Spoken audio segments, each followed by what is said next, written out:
or a mask to put upon his face, so the mirrors will stop whispering the history of his mysteries bleeding under his skin. Leave it to those latex snakes to make those veins inflate within, then break with the syringe. There were angels and demons, and he strangled between them, trying to breathe fresh air, but his chest is scared.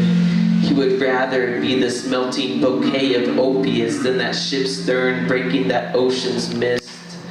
His cheeks are closed sails, pale with the broken wind behind his face, but he wears a mask to hide the flames that we helped build, or I helped build.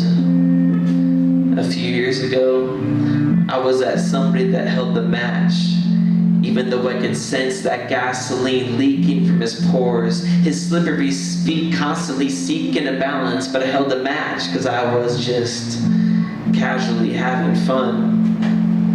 And I failed to realize my friend next to me was swimming in his own fire, and now I write this poem about those smoke signals.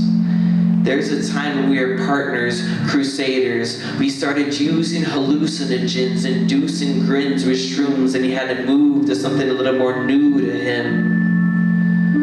When someone smokes black tar heroin, it's called chasing the dragon. But it's easy to see that his chase just drags on and off and on again. He had a relapse a few weeks ago and decided to call me from the hospital bed.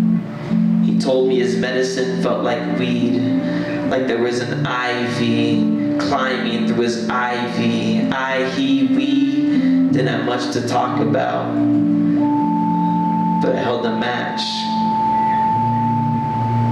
He laughed about his future in the rehabilitation clinic, and I listened. I couldn't offer him much. I can only hope that my silence wasn't just another match being held within his grasp is a puddle of gasoline, and he's soaking that hospital mattress. And I can't just say something inspirational, something that matters. I don't know anymore. There's something that's happened. His skin is cold and the knees have been shattered. Look at the stitches, the crimson red patchwork, as if he needed more matches. He managed to drive into a semi-truck with the speed of an addict. The crash scene was madness. Blacked out, didn't even see what had happened.